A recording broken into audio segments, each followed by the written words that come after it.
Apa kabar semua? Amin ya, kita bersyukur karena kita punya Tuhan yang hebat Bapak Ibu. Tapi di dalam hati kita ini masih masing-masing berkata gini, Tuhan saya hebat, Tuhan saya luar biasa, Tuhan saya sudah mengalahkan maut, maut aja sudah dikalahkan Bapak Ibu. Kok saya belum menikmati itu ya? Saudara, jadi jangan diem di dalam diri saudara. Tuhan, aku mau menikmati Engkau sepenuhnya ya. Minggu yang lalu Tuhan ingatkan kepada kita, ada apa dan siapa di dalam hati kita. Sudah menemukan belum? Sudah mulai ada titik terang? Hah? Ada apa ini? Jangan-jangan ada cien, ya, ada dolar, ada rupiah di hati kita masing-masing Bapak Ibu. Kalau ada ini, berarti kita jadi musuh Tuhan. Jadi musuh Tuhan. Atau ada apa? Anak remaja, anak-anak muda, ya, anak-anak kids. Ada apa? Ada games. Ada games di hatimu, ya, sampai seorang ibu ketika anaknya yang belum melanjutkan kuliah lalu masuk di pekerjaan Bapak Ibu, orang tuanya bilang, waduh Pak terima kasih Pak, terima kasih. Kenapa? Bayangkan kalau anak saya belum kuliah, tahun depan dia akan kuliah. 1 tahun ini, wah dia akan bangunnya siang, dia akan main game terus. Kenapa? Karena papa mamanya sibuk kerja. Dia bersyukur sekali, kenapa? Karena minimal dalam pekerjaan ini kan ya 8 sampai 9 jam dia ada di tempat pekerjaan, jadi nggak sempat pegang handphone. Ya, ini luar biasa. Kemudian saya ngobrol dengan dia, gimana kamu? Ya puji Tuhan Om, ya Tuhan ajarkan saya terus. Ada apa di hati kita? Hobi kita? Ayo jangan main-main, ini keluarkan. Ya, yang mengeluarkannya siapa? Ya kita. Kita yang membuka hati maksudnya, Tuhan aku enggak mau ada uang di hatiku. Aku enggak mau ada games di hatiku. Aku enggak mau medsos di hatiku. Ibu-ibu aku enggak mau ada sinetron di hatiku. Ya.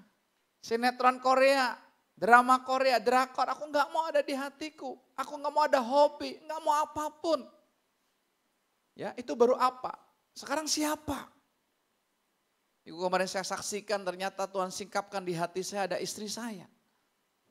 Ini kan kita membingungkan kan? Kan Tuhan bilang kan kalau tanya di mana dia apa? Kamu ada di hatiku, kayak tepat sekali kan? Tapi ternyata enggak loh. Tidak ada. Tuhan enggak mau ada istri kita di hati kita, ada suami kita di hati kita, ada orang tua kita di hati kita. Tuhan enggak mau. Ada anak di hati kita aja Tuhan enggak mau. Ya, opung-opung. Ada cucu di hatimu? Opa, oma? Oma Rebecca? Oma Rebecca ya, kau ini belum oma. Oma Rebecca ada cucu di hatimu? Hah? Ada? Yuk, kita berperkara sama Tuhan ini. Karena Tuhan gak mau ada apapun dan ada siapapun di hati kita. Tuhan gak mau. Kalau masih itu ada tersimpan dalam hidup kita Bapak Ibu, secara tidak sadar kita bilang Tuhan, aku mau silakan Tuhan, aku mau ini semua dikeluarkan, aku mau hanya Tuhan di hatiku. Anak-anak muda pacar di hatimu? Ya, indikasinya gampang Bapak Ibu. Kalau ada sesuatu atau ada apa di hati, ada siapa di hati kita merindukan itu terus. Oma-opa merindukan cucunya terus. Waduh lucu. Ya lucu masih kecil. Udah gedean nanti gemes gitu ya. Kok gak lucu lagi ya sekarang ya? Terus ya PP-nya aja cucunya. Pokoknya yang dimanapun diceritakan tentang cucunya aja gitu. Ya hati-hati. Ini bukan persoalan salah benarnya. Tapi itu menunjukkan apa yang ada di hati kita. Tuhan gak mau Bapak Ibu. Tapi hari ini Tuhan bukakan buat kita lebih lagi, saya juga mau sambut ini Bapak Ibu. Bukan hanya apa dan siapa yang ada di hati kita. Ya. Gampang sebenarnya apa dan siapa di hati kita udah dikeluarkan. Kalau kita tahu dasarnya, apa sih yang terjadi dalam hidup kita. Kalau kita tahu dasarnya, apa sih yang ada di dalam hati kita ini dong.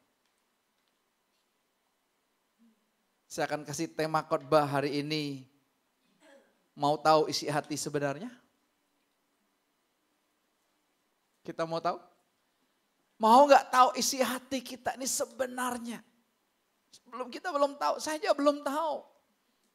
Bahkan kita, saya tahu isi hatinya. Belum. Apalagi kita berkata, mau tahu isi hati Tuhan. Wah, sulit. Baru aja kami jalan ke gereja ini tadi kami ngobrol. Kok bisa ya Tuhan itu memang pelin-pelan. Baru ini orang ngomong, jangan Pak. Ini.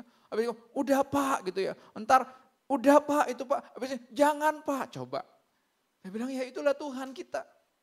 Gak bisa dipegang. Tapi Bapak Ibu dan saya kan senang kalau ada yang bisa dipegang. Betul gak? Coba janji Tuhan kita bisa pegang. Dan kita klaim Tuhan kan sudah janji. Dan Tuhan pasti nempatinya. Karena enak banget. Tapi ternyata janjinya belum digenapi juga kok. Betul? Ya. Jadi hari ini kita mau tahu, kita mau lihat apa isi hati sebenarnya. Mari kita buka Alkitab kita bersama-sama di dalam kitab Yeremia 17 ayat 9 dan 10. Kita baca ayat ini dulu sama-sama dulu. Sama-sama dulu kita baca. Yeremia 17 ayat 9 dan 10. Mari kita baca bersama-sama. Betapa liciknya hati, lebih licik daripada segala sesuatu. Hatinya sudah membatu. Siapakah yang dapat mengetahuinya? Aku Tuhan yang menyelidiki hati, yang menguji batin untuk memberi balasan kepada setiap orang setimpal dengan tingkah langkahnya, setimpal dengan hasil perbuatannya. Nabi Yeremia berkata, betapa liciknya hati, lebih licik daripada segala sesuatu, hati kita. Inilah isi hati kita yang sebenarnya. Semua kita ini hatinya licik. Semua kita ini hatinya picik. Padahal Tuhan mau apa? Kita cerdik loh, bukan licik. Saudara tahu orang licik? Ada seseorang sampai digelarkan, dia mah belut. Bukan hanya belut, belut yang kena oli. Tahu gimana kalau belut kena oli? Lomba 17-an Agustus kan ada tangkap belut kan, masukin di botol aqua ya. Wah, meleset. Belut. Ini belut jatuh di oli. Saking licinnya, wah susah lah mau ngeciak dia. Makanya hari-hari ini orang kan lihat. Makanya nomor WA yang gereja itu ya, kalau Bapak Ibu dapat nomor WA dari gereja itu lalu minta uang, silakan WA pribadi dengan saya. Karena banyak masalah seperti ini kan. Wah, grup dihack pemimpinnya gitu loh. Namanya sama kan. Misalnya Abraham pemimpinnya. Wah, orang yang nge-hack ini nanti WA, saya butuh uang, saya pinjam uang dong, nanti seminggu saya bayarin. Ternyata bukan Abraham sebenarnya. Makanya jangan cepat percaya. Ada telepon. Kalau dulu kan ada kasus penipuan telepon. Anakmu tabrakan atau nabrak orang ada di kantor polisi. Kau masih tebus dulu nih kalau mau keluar anaknya. Ya. Jangan langsung panik. Jangan langsung panik. Beberapa hari yang lalu saya ditelepon oleh seseorang ya dengan nomor pribadinya. Dia berkata, Pak saya dari bank, saya mau tanya kartu kredit Bapak. Bapak punya limit sekian kan? Bohong, saya bilang. Udah saya tutup. Udah nomor pribadi, nanya limit lagi, salah lagi. Udah bilang saya, bohong. Kalau dulu saya bilang bertobatlah sebab kerajaan Allah sudah dekat. Itulah hati licik dengan segala cara. Kita akan melihat terjemahan the message-nya. Silakan bro. Yohanes baca dulu. Yeremia 17 ayat 9 dan 10. Suaranya ya.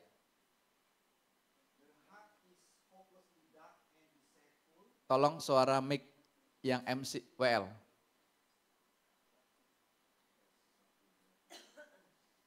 Suara mic WL. Ya. Udah on belum? Kalau belum on tes. Sampai udah. Besok tes. Nah ini. Belakang euy. Jangan serius bro. The heart is hopelessly dark and deceitful, a puzzle that no one can figure out. But I God search the heart and examine the mind. I get to the heart of the human. I get to the root of things. I treat them as they really are, not as they pretend to be. Langsung artinya. Hati itu sangat gelap dan penuh tipu daya. Hati itu sangat gelap dan penuh tipu daya. Hati kita. Inilah keberadaan hati kita, saudara. Makanya kita sulit mengeluarkan sesuatu atau siapapun dalam hati kita. Karena hati kita terlalu gelap. Kalau kita masuk satu ruangan sangat gelap, kita tidak tahu mana pintu keluarnya. Betul? Gelap. Sama. Pak, saya mau Pak keluarkan anak saya dari hati saya. Saya mau keluarkan cucu saya dari hati saya. Saya mau keluarkan game dari hati saya. Dari hati dulu. Nanti manifestasinya akan mudah terjadi. Tapi kalau hatinya masih melekat dengan game Bapak Ibu, sampai berbusa kalau ngomong sama anak, nggak akan bisa. Generasi sekarang memang game yang mengikat mereka kok, itu cara kerja setan. Ya, jadi online itu kan lewat ini, saudara nggak usah keluar kemana-mana kok, saudara. Lanjut. Sebuah teka-teki yang tidak dapat dipecahkan oleh siapapun. Sebuah teka-teki yang tadi dikatakan puzzle, acakan. Gak akan bisa disatukan. Teka-teki bingung gitu. Ya, jangankan dengan orang lain. Kok dia bisa berubah ya sekarang ya? Kok suami saya bisa berubah ya?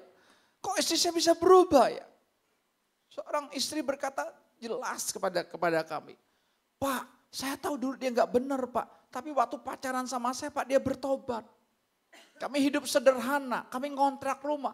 Tapi kami bahagia Pak. Tapi 5 tahun terakhir suami saya dapat pekerjaan. Di mana pekerjaan ini pekerjaan yang sangat basah. Uangnya sangat banyak Pak. Tapi harus pakai opo-opo kalau enggak mudah digeserkan. Karena orang banyak mencari posisi ini Pak. Dan suami saya pakai sesuatu untuk mempertahankan posisinya. Dan kami diberkati oleh Tuhan. Diberkati Tuhan. Tapi saya tidak bahagia. Suami saya sekarang kasar. Suami saya main gampar, suami saya bisa ngamuk dan dia malas pulang di rumah. Lihat, sampai dia ngomong, istri dia ngomong, lebih baik Pak, saya susah dulu tapi bahagia. Saya bilang jangan juga Bu. Gaya aja loh, saya susah mendingan tapi bahagia. Belum tentu. Engkau susah nanti ngomel-ngomel lagi, kok susah banget, mau bayar kontrakan aja susah. Mau beli token listrik aja susah, nanti teriak lagi kan. Tapi kan manusia begitulah, lidah tanpa tulang. Lanjut. Tapi aku, Tuhan menyelidiki hati dan memeriksa pikiran. Sampai ke hati manusia, sampai ke akar permasalahannya. Sampai ke akar permasalahannya. Ini yang Tuhan mau keluarkan. Ini yang Tuhan mau bebaskan dari hati kita Bapak Ibu. Tidak ada satu titik gelap pun dalam hidup kita. Tapi biar sang terang itu yang masuk. Kalau sang terang itu yang masuk ke hati kita masing-masing. Saya percaya, wow pasti terjadi. Amin. Kita akan melihat, wow semuanya dari dalam. Lanjut.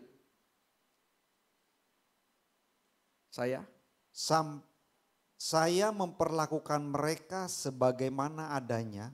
Bukan sebagaimana mereka berpura-pura. Ya. Tuhan akan memperlakukan kita sebagaimana adanya supaya apa? Kita hidup apa adanya. Tapi kita banyak hidup masih pura-pura. Betul ya? Kita mau kelihatan baik di depan orang lain. Kita ngomongnya semua yang baik-baik, yang bagus-bagus. Ngomong tentang Tuhan, Tuhan, Tuhan. Tapi hati kita dongkol, hati kita kesal. Kita tidak apa adanya. Tidak apa adanya. Saya bertemu dengan seseorang, kan ada kasus dengan tetangganya lewat telepon. Dia marah-marah juga. Enggak bisa Pak. Ini Pak, itu tetangga aja iri dengan saya, bla bla bla bla bla. Oke saya bilang kita ketemu muka yuk. Waktu ketemu muka, karena dia tahu saya pendeta saudara. Waduh sopan banget. Ya Pak Pendeta, makasih Pak Pendeta, sudah dinasihatin. Oh puji Tuhan. Luar biasa Pak Pendeta, dia mulai cerita pertobatannya, dia mulai cerita tentang dia ketemu dengan Tuhan. Lalu singkatnya lewat COVID ini Tuhan bisa bawa lewat bisnis ini yang dia tidak sangka bisnis ini bisa Tuhan berkati berlimpah-limpah buat dia. Sehingga dia bisa beli rumah lain yang lagi Bapak Ibu. Barangkali, Oh makasih loh nasihatnya Pak Pendeta. Wah puji Tuhan, untung. Gak lama kemudian kesalahan yang sama diulangi lagi. Tetangganya marah lagi saudara. Wah, saya telepon dia lagi. Gimana nih kok diulang lagi? Wah dia marah-marah lagi. Ngamuk dia. Lalu keluar kata-kata anjing dia.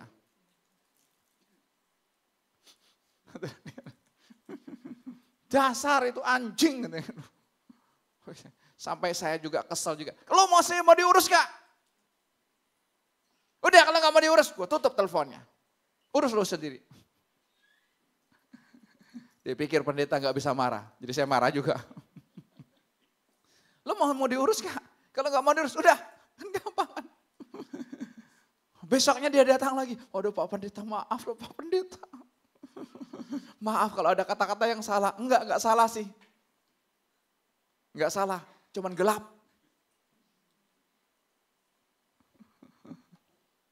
Habis saya emosi Pak Pendeta. Iya, kamu emosi yang rugi kok kamu kok. Udah. Gak usah emosi begitu. Saya bilang, ya itulah manusia, kita suka berpura-pura. Kalau di depan orang lain, waduh enggak. You know enggak? Monggo. Dalam hatinya, banana. Tahu? Monggo. Kakinya diinjak aja. Oh, Bapak polisi? Bukan. Papanya Bapak polisi? Bukan. Kakeknya Bapak polisi? Bukan. Lo mau apa? Kaki gua. Ngomong aja kaki gua diinjek.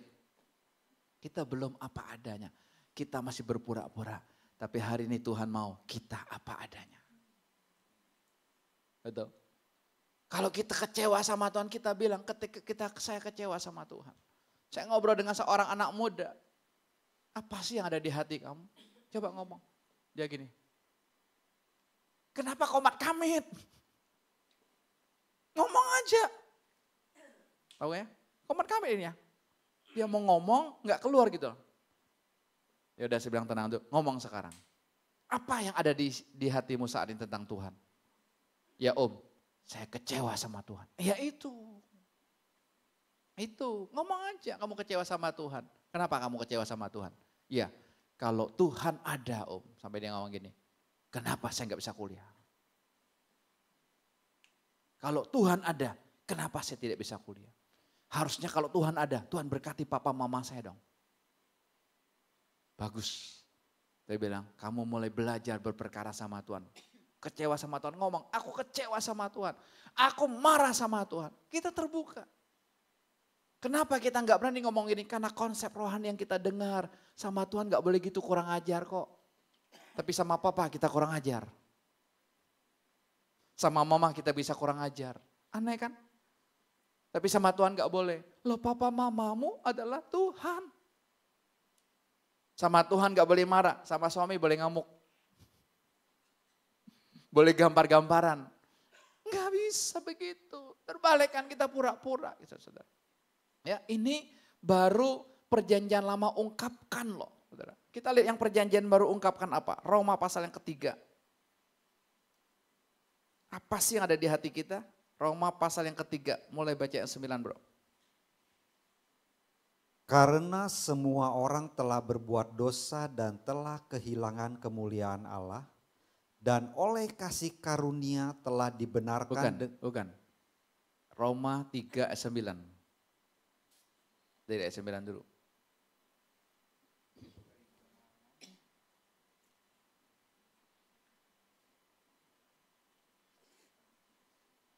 Jadi bagaimana? Adakah kita mempunyai kelebihan daripada orang lain? Sama sekali tidak. Sebab di atas telah kita tuduh baik orang Yahudi maupun orang Yunani bahwa mereka semua ada di bawah kuasa dosa. Terus seperti ada tertulis, tidak ada yang benar seorang pun tidak. Tidak ada yang benar seorang pun tidak. Kenapa kita sering minta pembelaan? Aku ini yang benar, dia yang salah. Suami minta pembelaan. Aku Pak yang benar Pak, istriku yang salah kok. Istri juga minta pembelaan. Aku Pak yang benar Pak, suamiku yang salah. Seringkali orang cari pembelaan, dia yang benar. Pasangan yang salah, anak yang salah, orang tua yang salah. Aku nggak seperti ini kalau orang tua aku nggak seperti ini. Selalu menyalahkan orang lain. Padahal di dalam hati kita ini loh. Lanjut. Tidak ada seorang pun yang berakal budi, tidak ada seorang pun yang mencari Allah. Tidak ada seorang pun yang berakal budi. Tahu? Tidak ada seorang pun yang pinter. Jangan merasa kita pinter saudara, sudah title kita S1, S2, S3 gitu saudara. Oh saya udah merasa pinter, justru enggak, bukan. Ya. Tidak ada seorang pun yang berakal budi, tidak ada seorang pun yang mencari Allah. Kita ini tidak ada niat untuk mencari Allah. Makanya jelas Tuhan berkata, bukan kamu yang memilih aku, tapi apa? Aku yang memilih kamu. Saudara tahu nggak kita diberi anugerah pagi ini ada di tempat ini. Hidup kita ini setiap detik mujizat. Mujizat. Saudara sadar mujizat? Saudara bisa pakai baju hari ini, mujizat nggak? Mujizat nggak? Mujizat. Saudara yang berpikir, Pak masa pakai baju aja mujizat? Kamis yang lalu saya urut Bapak Ibu. Ya udah, karena ada yang nggak enaknya di sini. Kalau saya begini ini nggak bisa full gitu loh. Saya pernah frozen shoulder kan sebelah kanan saya. Kalau saya angkat gini, cuma segini loh. Saya nggak bisa ngangkat begini loh. Kalau Bapak Ibu bisa ngangkat begini, saudara tahu nggak? Ini mujizat. Pak ngangkat gini aja mujizat. Lebay Pak, biarlah lebay nggak apa-apa. Tapi ini mujizat. Udah urut enak kan? Tapi Jumat paginya mulai berasa, kok nggak enak ya? Saya masih bisa nyambut sepeda datang, masih bisa urus-urus saudara. Tapi mulai siangnya, waduh, makin siang makin saya sakit, sampai gerak dikit aja, aduh, cuma bisa, diam loh nggak usah gerak, diam dong, aduh, diam dong. Gini salah, mau gini salah. Itu yang bilang maju kena, mundur kena. Tahu? Wah, gak bisa, jangan boro-boro tidur. Ya. Duduk di kursi juga, serba gak enak. Kaku aja begini. Kan saya bersyukur hari ini kok bisa begini, lihat. Sekalipun belum full. Ya. Mujizat. Saya gak kepikir. Pagi ini saya bisa berdiri di tempat ini kok. Jumat sampai malam saya nggak bisa berdaya, nggak bisa berbuat apa-apa. Nggak bisa gerak loh, nggak gerak aja sakit, nyut di sininya. Saudara tahu gak? Makanya kalau kita masih minta mukjizat saudara belum kenal siapa Tuhan kita. Kalau sudah kita kenal siapa Tuhan kita tidak perlu lagi minta mukjizat. Karena setiap detik hidup kita mukjizat. Amin. Hidup kita ini dilingkupi dengan mukjizat demi mukjizat oleh Tuhan. Lanjut. Ayat 12. Semua orang telah menyeleweng, mereka semua tidak berguna. Tidak ada yang berbuat baik, seorang pun tidak. Terus kerongkongan mereka seperti kubur yang ternganga, lidah mereka merayu-rayu, bibir mereka mengandung bisa. Kerongkongan mereka seperti kubur yang ternganga, tahu? Kubur yang ternganga, kubur yang terbuka. Apa artinya kubur yang terbuka? Kalau mayat baru dikuburkan, belum lama gitu, ya, lalu kuburnya terbuka, gimana? Bau yang sangat menyengat. Orang-orang yang sudah meninggal seminggu, 2 minggu yang tidak diketahui kan karena tinggal sendiri dan sebagainya. Ketika diketahui itu bau yang sangat menyengat. Papa saya pernah cerita karena dia ngurus orang meninggal dulu sebelum dia kenal Tuhan. Dari mandiin mayat sampai nguburin itu papa saya tugasnya. Dia pernah cerita satu kali seorang tetangga kami, seorang pria, bapak-bapak, ya karena penyakit kelamin, sifilis Bapak Ibu. Ketika meninggal, papa saya bilang baunya luar biasa, pakai wipol untuk menghilangkan baunya. Bau itu baru meninggal beberapa menit. Menjijikkan, itulah hidup kita. Ini bukan soal bau mulut loh. Bau mulut mudah atasinya, gampang. Tinggal kumur-kumur aja rajin. Ya, ini dari dalam hati kita. Lanjut. Mulut mereka penuh dengan sumpah serapah. Kaki mereka cepat untuk menumpahkan darah. Keruntuhan dan kebinasaan mereka tinggalkan di jalan mereka. Dan jalan damai tidak mereka kenal. Rasa takut kepada Allah tidak ada pada orang itu. Tetapi kita tahu bahwa segala sesuatu yang tercantum dalam kitab Taurat ditujukan kepada mereka yang hidup di bawah hukum Taurat, supaya tersumbat setiap mulut dan seluruh dunia jatuh ke bawah hukuman Allah. Sebab tidak seorang pun yang dapat dibenarkan di hadapan Allah oleh karena melakukan hukum Taurat, karena justru oleh hukum Taurat orang mengenal dosa. Ini saudara dasarnya. Tidak ada seorang pun yang dapat dibenarkan di hadapan Allah karena melakukan hukum Taurat. Kalau hidup Bapak Ibu dan saya masih hidup di bawah hukum. Ingat ya hukum ya. Ada aturannya. Semua yang tertulis yang kita mau ada pegangannya. Itu menunjukkan kita masih hidup di bawah hukum Taurat.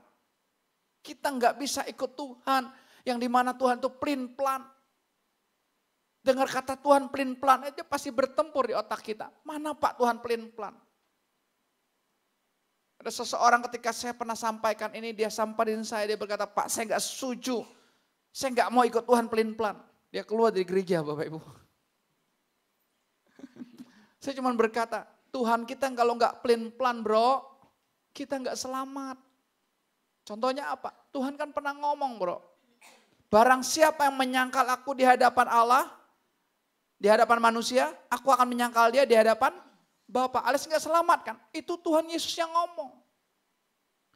Tapi bukti yang nyata, Petrus menyangkal dia 3 kali. Di depan manusia nggak? Iya, di depan mbak-mbak. Pertama kali yang nanya, kamu kan muridnya Yesus kan?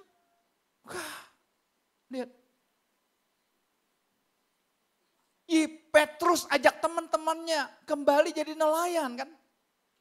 Nangkap ikan lagi. Karena cinta Yesus aja kepada mereka. Yesus mengunjungi mereka. Menampakkan diri untuk ketiga kalinya di Danau Tiberias itu. Pertama kalinya di ruangan. Kedua kalinya di ruangan. Ketiga kalinya di Danau Tiberias. Karena cinta Yesus pada mereka. Dan Yesus gak pernah singgung sama sekali tentang kesalahan Petrus. Itulah cinta. Itulah cinta. Suami istri ribut terus bertengkar terus kenapa? Karena kesalahan suaminya 10 tahun yang lalu diungkit terus. Kesalahan istrinya 5 tahun yang lalu diungkit terus. Kesalahan papa mamanya 10 tahun yang lalu diungkit terus. Akhirnya kalau diungkit terus apa? Orang ini jadi terdakwa terus dong. Orang ini jadi korban terus mentalnya. Gimana dia mau maju? Gimana dia mau bangkit? Lihat, gak main-main.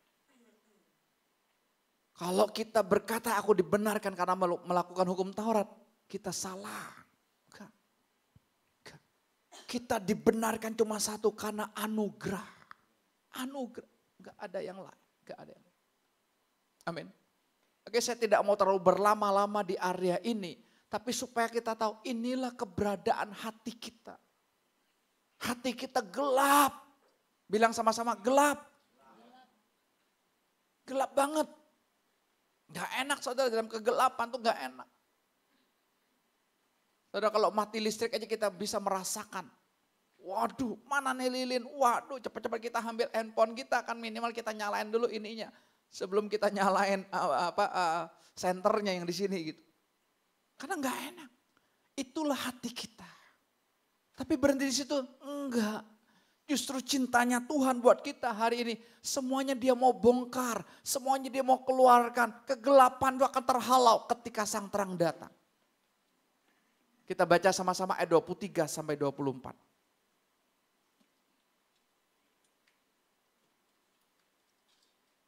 Roma 3 ini tuh ya, kita lanjutkan ayat 23 sampai 24. Kita baca sama-sama. Karena semua orang telah berbuat dosa dan telah kehilangan kemuliaan Allah. Semua orang. Berarti siapapun kita yang ada dalam ruangan ini, yang sedang mendengar live streaming hari ini, semua kita, termasuk semua orang yang ada di dunia ini, semua orang itu telah berbuat dosa dan telah kehilangan kemuliaan Allah. Jadi ada enggak orang suci? Ada enggak? Yang ada orang kudus? Karena dari kudus, tegang amat. Dari kudus, udah pernah ke kudus? Wah, orang kudus semuanya orang kudus. KTP-nya juga kan lahir kudus, orang kudus. Karena lahirnya dari kudus ya. Orang suci ada? Enggak ada. Manusia aja ketipu. Wah ini orang suci, ini orang kurang suci. Kita yang benar-benar di hadapan Tuhan semuanya najis. Di hadapan Tuhan semuanya kotor. Termasuk saya. Kita telah kehilangan kok. Siapa yang memulainya? Adam dan Hawa di Taman Eden itu loh. Ketika mereka mengambil buah pengetahuan baik dan jahat dan mereka makan. Saat itulah mereka tahu ketelanjangan mereka dan mereka merasa malu. Saat yang sama kemuliaan Allah telah hilang dalam hidup mereka. Mereka nggak bisa lagi berdialog sama Tuhan. Mereka tidak bisa lagi intim sama Tuhan. Ayat 24 kita baca sama-sama. Dan oleh kasih karunia telah dibenarkan dengan cuma-cuma karena penebusan dalam Kristus Yesus. Cuma-cuma. Tolong garis bawahi kata cuma-cuma. Kata cuma-cuma inilah yang membuat hidup kita tidak pernah menghargainya. Karena cuma-cuma. Tahu kata cuma-cuma? Gratis. Sesuatu yang gratis itu umumnya kita nggak hargai. Betul nggak? Karena gratis. Tapi sesuatu yang kita bayar, semakin besar kita bayar, semakin kita hargai. Itu umum manusia. Tapi kalau gratis, makan gratis, tidur gratis, rumah gratis, semua yang dikasih gratis, kita jarang menghargai. Kita tinggal pakai aja. Dan kita tidak mau maintenance-nya. Karena gratis kok. Tapi sesuatu yang kita mahal bayarnya. Ya, mobil kau beli. Wah dengan kau cicil ya 5 tahun. Wah susah banget. Wah kau akan hargai. Itu baru benda loh. Coba mobil kantor. Semua ditanggung oleh kantor. Saudara rawat? Beda dengan merawat mobil pribadi sama mobil kantor. Beda motor pribadi sama motor kantor. Kan ada kantor yang akan tanggung. Enggak.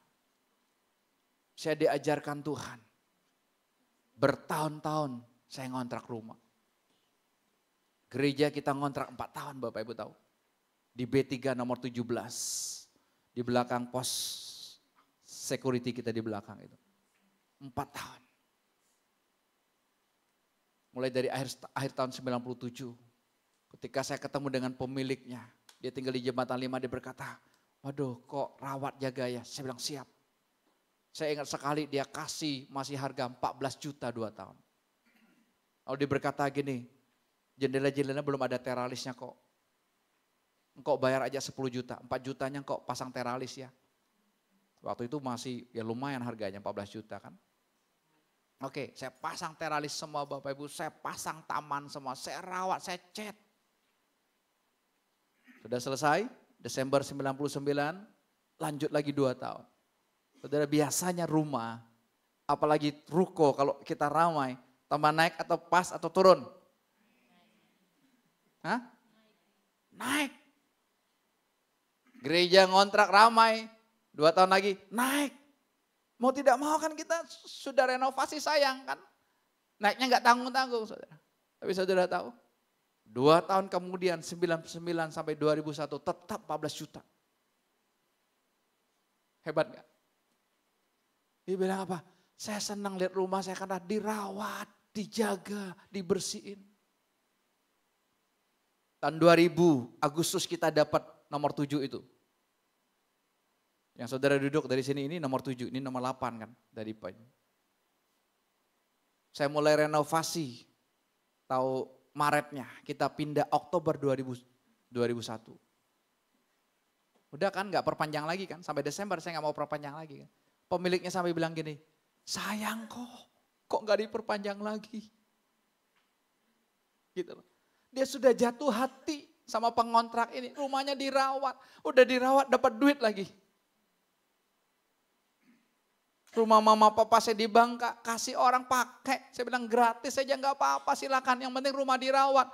Kalau ada orang tinggal kan beda rumah sama rumah kosong. Free. Saya bilang Tuhan udah kasih kami di blok C9 nomor 7. Waduh sayang banget, ya udah kok engkau cari pengontraknya. Tapi yang saya percaya sama engkau ya. Dia suruh saya cari pengontraknya. Ada dapat tetangga depan, dia konveksi. Jadi, ya kok yang penting kok tanggung jawabnya, enak aja loh. Keluar saya cat rumahnya, saya cat. Termasuk ruko kami ngontrak. Saudara, saya keluar, saya cat. Saya tanya pemiliknya apa yang perlu dirombak-rombak lagi. Ya. Kenapa? Itu sikap hati kita. Seolah-olah apa? Ya milik kita sendiri Tuhan percayakan. Sekalipun masih status ngontrak.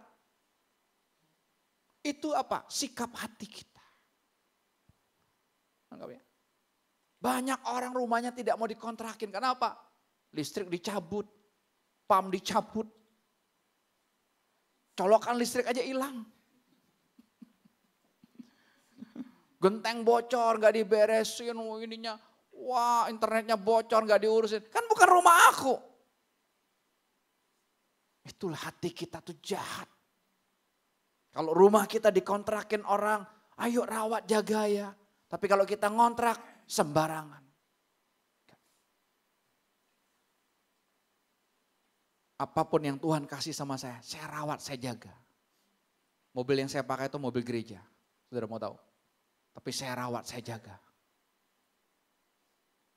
Setiap orang yang beli mobil second saya itu senang banget. Sebelumnya saya pernah pakai Biante kan. Biante itu kan terjun bebas harganya. Terjun bebas nilai jualnya itu rendah sekali gitu. Sampai yang kalau apalagi yang jual beli gitu ya. Wah lebih murah kan. Saya bilang wah murah banget tapi itulah kok. Saya iklankan. Datang seseorang dari Taman Royal 3 datang. Dia lihat mobilnya. Wah. Saya kasih harga jauh beda sama yang jual beli ini. Dia bilang kok saya kasih DP langsung. Lihat langsung kasih DP. Kenapa? Wah mobil 5 tahun, 6 tahun kok mulus banget masih. Dalamnya terawat. Kenapa? Karena saya bilang Tuhan, apapun yang Tuhan kasih saya mau rawat, saya mau jaga. Bukan aku. Tapi saya mau menghargai anugerah Tuhan. Apalagi keselamatan. Tahu? Hati kita kotor, hati kita najis, kita tidak ada mencari Allah. Tapi kok hari ini Tuhan mau mencintai saya? Wah. Amin gak? Bersyukur gak hati kita? Enggak ada kita kecewa sama Tuhan. Kenapa? Saya ini harusnya masuk neraka kok. Saya harusnya enggak ada di tempat ini kok hari ini. Kok saya masih ada di tempat ini? Ini anugerah dari Tuhan. Kata cuma-cuma itu gracia. Sola gracia. Diselamatkan karena cuma-cuma. Karena kasih karunia. Makanya orang kasih nama anaknya apa? Grace kan. Ya bro Simon ya. Kata grace itu bukan sembarangan. Itu kasih karunia. Orang yang punya nama Grace enggak, oh nama gua Grace gitu. Enggak sih Seni. Grace itu kasih karunia. Ini loh cuma-cuma nih bahasa Yunaninya grace. Sola gracia itu loh, gracia itu. Kita menemukan kata gratis. Gratis bukan berarti tidak ada yang bayar. Gratis sudah ada yang bayar. Bapak Presiden kita mau kasih makan gratis, bukan gak ada yang bayar. Ada anggarannya. Tapi kita yang nerima ini loh kadang-kadang kurang ajar banget. Karena gratis kok. Tapi hari ini gratis bukan tidak ada yang bayar. Gratis karena Tuhan Yesus sudah bayar lunas. Betapa luar biasanya. Kok saya bisa ya melihat Tuhan seperti ini? Kok saya bisa mencintai istri saya? Kok saya bisa mencintai anak saya? Kok saya bisa mencintai ini ya? Ini kan bukan saya. Gak bisa kok. Tuhan bisa bawa saya jadi gembala aja aneh bagi saya. Ini aneh. Teman-teman SMK saya kalau saya tahu jadi pendeta itu mereka bingung. Lu jadi pendeta? Karena keluarga besar Kristen aja nggak ada kok. Kok bisa jadi pendeta? Jadi gembala lagi. Saya bilang Tuhan ini kasih karuniamu. Aku nggak sanggup, aku nggak mampu Tuhan. Kenapa? Saya orang egois. Saya orang yang sombong sekali gitu. Gimana mau jadi gembala? Cuek, masa bodoh aja. Kasih karunia. Makanya apa? Hati kita yang pahit, hati kita yang kotor. Kita perlu apa? Dilahirkan kembali oleh Tuhan. Itu loh. Kalau kita nggak dilahirkan kembali oleh Tuhan, nggak bisa kita ini selamat. Karena hatinya najis, hatinya kotor. Belum lagi dalam Injil Matius ketika Tuhan didebatin sama tokoh-tokoh agama. Kenapa murid-muridmu makan tidak membasuh makan mereka tidak basuh tangannya? Pernah cerita dengar itu? Pernah kan? Mereka fokus dengan hukum Tauratnya. Mereka fokus dengan adat istiadat Yahudi. Ya, mereka sebelum makan harus cuci tangan. Bukan untuk kebersihan, bukan. Tapi itu adat. Kemarin saya sudah singgung adat. Hati-hati dengan adat yang mengikat kita. Lalu Tuhan berkata apa? Yang masuk ke dalam mulut itu tidak menajiskan orang. Tapi yang keluar dari mulut. Makanya ibu-ibu jangan bilang sama anak lo gini. Memang bawel. Tapi percayalah mama lebih baik dari bapak lo. Jangan sombong bu. Mama cuman mulutnya doang bawel. Tapi hati mama baik. Gimana bisa? Yang masuk ke dalam mulut tidak menajiskan orang. Jangan pakai ayat ini, nggak menajiskan, semua sikat. Nggak menajiskan kok. Nah, kita tuh pakai pemikiran sendiri sih, bukan soal makanan itu yang Tuhan singgung, bukan saat itu bukan. Tapi soal adat istiadat kan. Tuhan bilang yang keluar dari mulutmu itu dari hati. Itu yang menajiskan orang. Makanya lihat anugerah Tuhan buat kita. Oleh kasih karunia telah dibenarkan dengan cuma-cuma karena penebusan dalam Kristus Yesus. Garis bawahi kata dibenarkan. Kenapa pakai awalan kata di, bukan me? Awalan kata di itu menunjukkan apa? Penerimanya pasif. Saya orang benar, bukan. Saya orang yang dibenarkan. Berarti orang yang dibenarkan benar atau salah? Dia hidupnya, aslinya. Salah. Seorang anak gak lulus, tapi diluluskan. Itu dia dengan bangga pulang, nih ma, gue lulus loh. Oh, gue pinter loh. Lah, lu dilulusin nak. Harusnya lu gak lulus. Karena ibu lu lihat wajah lu kasihan. Dilulusin. Kita suci? Enggak. Sekalipun ada orang namanya Suciati. Teman SMK saya dulu namanya Suciati. Baru kelas 2 saudara berhenti dari sekolah. Kenapa? Hamil duluan. Tapi namanya Suciati. Suci kan? Harapan dari orang tuanya kasih nama anaknya Suciati supaya suci anaknya.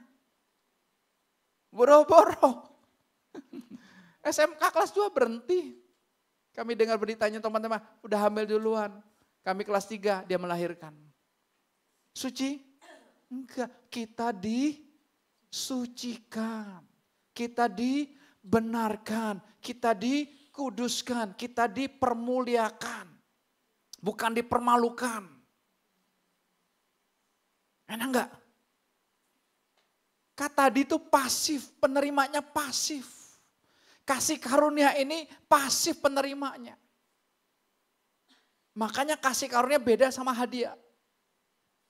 Kalau hadiah saudara tahu? Erik punya 2 teman. Satunya sangat dekat sama Erik. Yang 2 ini gak terlalu dekat. Di acara ulang tahun deh. Kira-kira kalau Erik kasih hadiah, mana yang lebih bagus? Teman yang lebih dekat apa yang lebih jauh? Lebih dekat, itu hadiah. Hadiah itu berdasarkan kedekatan. Hadiah itu berdasarkan siapa yang hebat, siapa yang menang kan. Juara 1, oh dia juara 1-nya. Lomba tarik tambang. Nanti Pak Sihite tanggal 22 Desember kita tarik tambang ya Pak. Tapi khusus yang sudah 60 tahun ke atas. Jangan sama anak remaja. Nanti lawannya Pak Alexander. Ya, Pak Sihite ya lawannya Pak Alexander. Nanti Pak Iman Santoso. Pak Jaya. Pegang Pak Jaya dulu Pak Sihite. Suruh dia di belakang aja iketin ininya udah loh. Dia diem aja, Pak Alex tarik. Sampai jebol Pak Jaya udah di belakang. Udah tenang. Sambil bisa goreng ayam Pak. Pemenangnya dapat hadiah juara 1. Berdasarkan siapa yang menang. Kasih karunia yang terimanya tidak layak. Makanya saya jadi suami istri saya, ini kasih karunia. Saya nggak layak jadi istri dia. Tahu? Kalau saya ini nggak layak jadi istri dia, kok saya bisa jadi istri dia? Ini kan anugerah. Saya bukan menghargai dianya, saya menghargai pemberi anugerahnya. Wow Tuhan, luar biasa ya. Istri juga sama kan. 1 Korintus 7 ayat 7 dalam firman Allah yang hidup. Jadi istri itu kasih karunia. Istri kalau, wah kok aku bisa jadi istri dia ya. Waduh Pak. Luar biasa. Wah aku ingin basuh kakimu setiap hari. Gak usah lebay sih. Tapi itu sikap hati. Coba kalau sikap hati suami istri begitu kira-kira ada ributnya? Ada? Ada cerainya? Enggak ada. Kenapa orang sampai cerai? Karena dia merasa dia lebih berharga dari suaminya. Dia merasa dia lebih suci dari suaminya. Dia merasa dia lebih baik dari suaminya. Itu loh. Saya baru selingkuhnya sekali Pak, suami saya 3 kali. Lebih baik sekali daripada 3 kali. Saya bilang geblek loh. Mau setengah kali juga sama dengan 10 kali. Di hadapan Tuhan tuh sama. Cuman kan itu, aku lebih benar, aku lebih baik. Kasih karunia Tuhan Yesus buat kita. Wah, kalau ini kita sadar, keren banget. Hati kita yang tadi kotor, hati kita yang tadi najis itu dibersihkan oleh Tuhan. Oleh darah Yesus sudah dibersihkan, betul-betul bersih Bapak Ibu. Sehingga yang keluar apa? Kita nggak sadar yang keluar bisa begini ya. Kok bisa begini ya keluarnya? Kok bisanya keluarnya mulutnya hanya berkat aja. Kata-kata yang memberkati orang tidak ada yang lainnya. Tidak ada umpatan, tidak ada kekesan sebagai. Kenapa? Bukan aku. Saya baru tahu, oh ini yang Daud ngomong. Dalam Mazmur 51 ayat 7, Daud pernah berkata begini. Sejak dari kandungan ibuku, aku sudah berdosa. Manusia aja berpikir, oh dia masih polos. Masih anak-anak belum ada dosanya. Belum ada dosa perbuatan, betul. Tapi sudah ada dosa dari keturunan Adam dan Hawa. Makanya manusia harus dilahirkan kembali. Daud tuh menjadi salah satu contoh buat kita semua. Tidak ada perbuatan lahiriah Daud yang kita bisa banggakan. Tidak ada. Ada yang bisa dibanggakan dari Daud? Apa yuk? Istri banyak. Jadi raja bebas ngambil kok. Batseba itu kan karena dia posisi jadi raja. Dia tinggal ngambil kan. Uriahnya tinggal ditempatin aja di depan mati. Wow, jadi pahlawan. Gak ada yang baiknya. Ajudannya sendiri kok orang kesayangannya, orang pilihannya Uriah kok. Dia tega saudara untuk tempatkan paling depan. Supaya apa? Supaya mati dia jadi pahlawannya untuk mengambil Batseba sebagai istri yang keberapanya. Tidak ada yang baik. Sampai dia mau bangun bait Allah aja Tuhan bilang tidak. Karena tanganmu penuh dengan lumur darah. Anakmu nanti akan membangunnya. Salomo yang akan membangunnya. Kamu yang persiapin, anakmu yang bangun. Tapi dalam Kisah Para Rasul 13 dikatakan apa? Tidak ada yang seperti hambaku Daud yang menyukakan hatiku dan menggenapi kehendakku pada zamannya. Tidak ada. Coba lihat. Kita baru sadarkan, itulah Tuhan kita. Kalau kita merasa lebih baik dari orang lain, nanti kita kaget. Waktu masuk surga, posisi dia lebih enak. Kita lihat di dunia dia nggak benar, nggak beres. Tahu-tahu dia masuk surga. Lalu kita dipanggil juga masuk surga juga. Lalu kita ketemu orang itu. Kita protes sama Tuhan, Tuhan, gua kan kenal sama orang ini. Dia kan tukang gosip, dia kan tukang zina, dia kan tukang utang, dia kan tukang ini nih. Kau masuk? Saya kok Tuhan posisinya beda. Saya kan gak pernah lakukan kejahatan itu. Lihat. Sampai kita protes sama Tuhan. Gue gak mau bareng sama dia Tuhan. Gue gak mau ke surga deh, gue ke neraka aja. Bisa protes gitu. Karena kita merasa diri kita lebih baik. Saya akan tutup dengan 2 Korintus pasal yang kelima.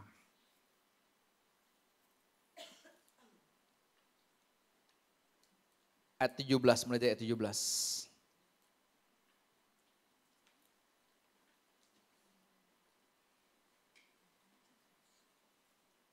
Silakan Bro Yones.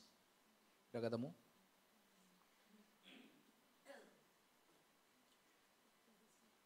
Jadi siapa yang ada di dalam Kristus, ia adalah ciptaan baru, yang lama sudah berlalu, sesungguhnya yang baru sudah datang. Jadi siapa yang ada dalam Kristus? Bapak, Ibu dan saya ada dalam Kristus kah?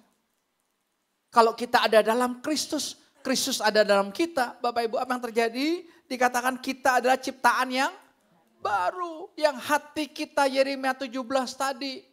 Ayat 9 dan 10 itu.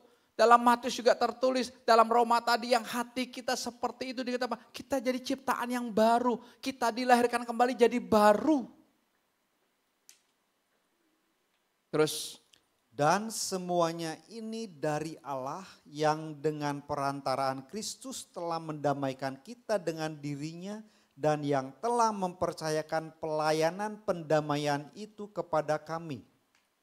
Sebab Allah mendamaikan dunia dengan dirinya oleh Kristus dengan tidak memperhitungkan pelanggaran mereka. Ia telah mempercayakan berita pendamaian itu kepada kami. Jadi kami ini adalah utusan-utusan Kristus, seakan-akan Allah menasihati kamu dengan perantaraan kami. Dalam nama Kristus kami meminta kepadamu, berilah dirimu didamaikan dengan Allah. Dia yang tidak mengenal dosa telah dibuatnya menjadi dosa karena kita, supaya dalam Dia kita dibenarkan oleh Allah. Amin. Di dalam Dia kita dibenarkan oleh Allah. Allah tidak lihat jusranya lagi, tapi Allah lihat Kristus yang ada dalam diri jusra. Ingat. Allah tidak lagi lihat Sulistianingsinya, tidak. Tapi Allah lihat Kristus anaknya yang ada dalam diri Sulistianingsi. Wow. Bisa lihat ini? Bapak tidak lagi lihat Yeskel. Tidak.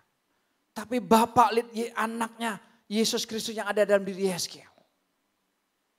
Bapak lihat Yesusnya dalam diri kita. Bukan lihat kita ini loh. Kita ini buat apa? Ayo. Zaman Nuh. Diperkirakan jumlah manusianya sama seperti sekarang. 8 miliaran. Cuman 8 orang diselamatkan. Makanya Allah berkata, aku menyesal menciptakan manusia. Betul? Dia sayang enggak? Enggak.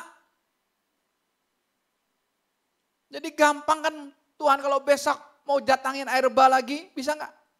Sekalipun dia sudah janji sih enggak ada air bah lagi. Dengan tanda pelangi, rainbow. Dengan itu tandanya aku tidak akan mendatangkan air bah lagi. Cuman aku mendatangkan tsunami. Musisi maju ke depan dulu. Sadar ini? Wow, hati kita yang gelap kok sekarang bisa terang ya. Memang belum terang benderang mungkin karena masih ada aku di dalamnya. Kita belum memberi diri untuk dilahirkan kembali. Kita belum mati dalam Kristus, masih ada ego yang hidup. Tapi kalau kita memberi diri kepada Tuhan, kita akan melihat, wah luar biasa. Saya lihat hidup saya itu begitu luar biasa. Sedikit aja bengkok langsung Tuhan tegur. Sedikit aja melenteng langsung Tuhan tegur. Betul-betul saya bilang keren Tuhan. Tuhan gak biarkan saya ada dalam pelencengan itu terus menerus. Dibiarin terus menerus sampai binasa seperti Yudas Iskariot. Tidak. Sedikit aja melenceng, balik. Sedikit aja melenceng, balik. Tadi pagi aja di kamar mandi saya ngomong sesuatu. Kita belum menyambut Tuhan Pak. Ya saya bilang kita bertobat sama-sama yuk kita nyambut Tuhan.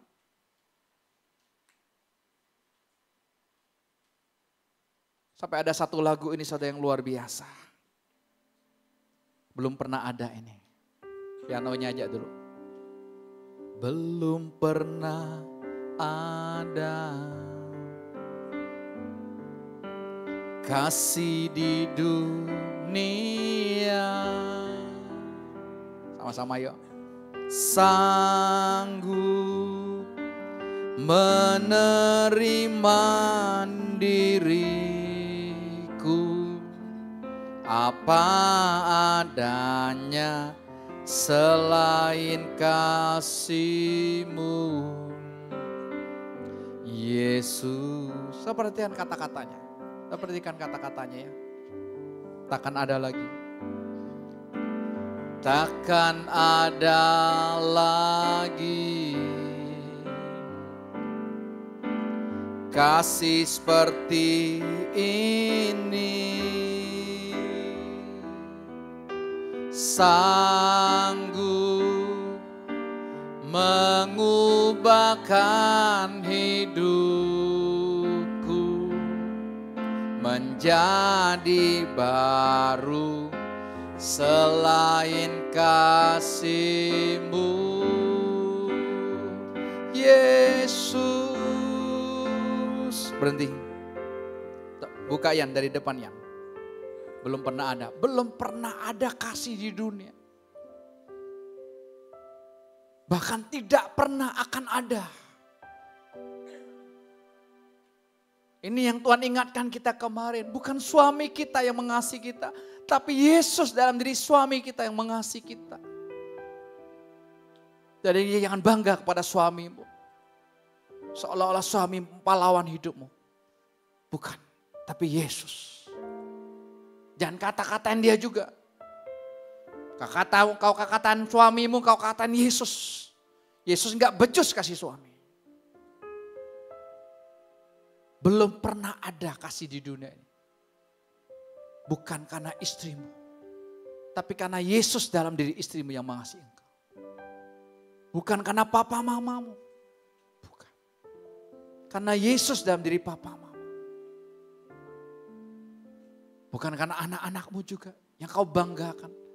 Mereka pinter, gajinya gede, mereka anak yang nurut. Bukan, karena Yesus dalam diri mereka. Terus, sanggup menerima diriku apa adanya.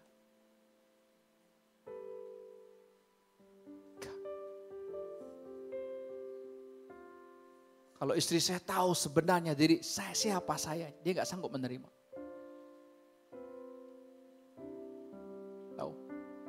Gak sanggup. Level ekonomi kami beda jauh. Dia SMA sudah naik mobil.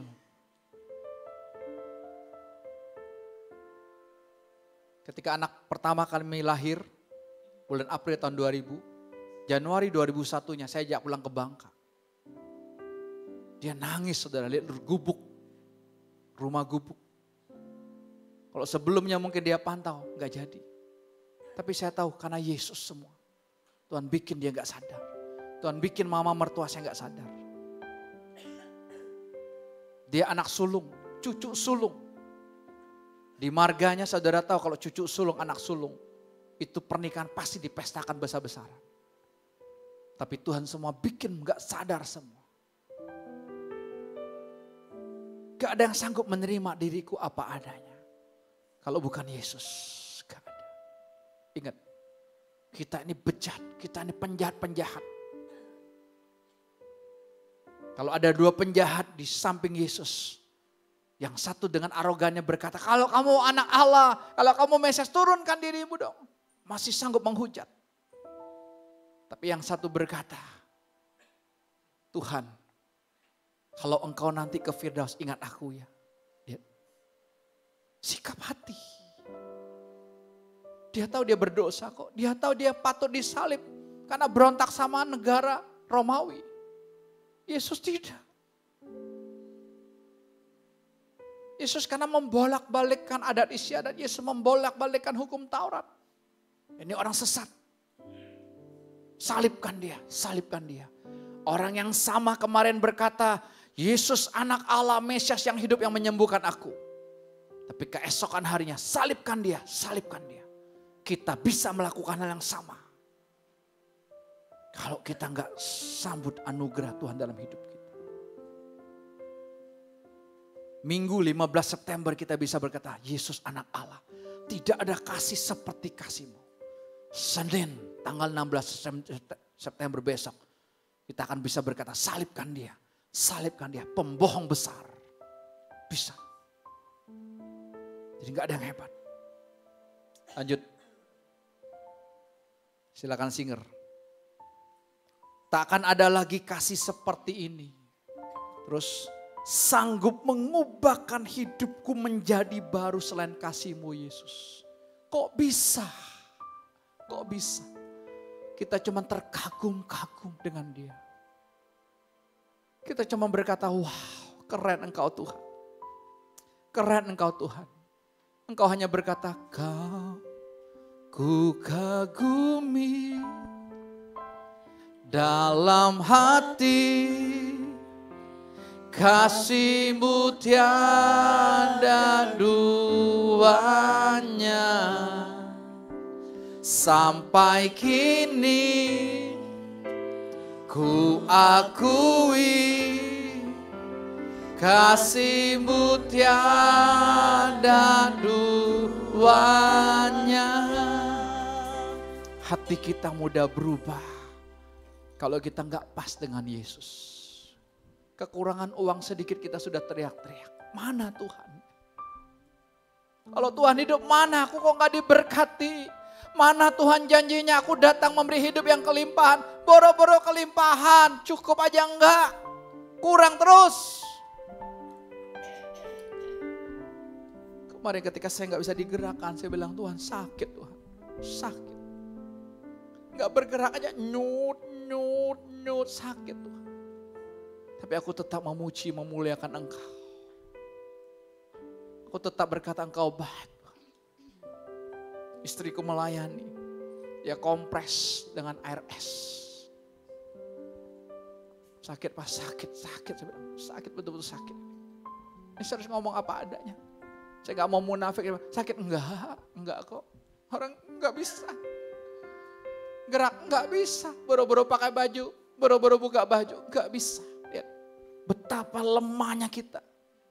Apa yang mau kita banggakan? Ayo, apa yang mau kita sombongkan? Rumah barumu, mobil barumu, depositomu, apa yang mau kita banggakan? Kecantikanmu, anak-anak muda, kegantenganmu, gajimu yang gede, apa yang mau dibanggakan? Apa ayo? Enggak ada. Selain kita hanya bangga punya Yesus. Amin.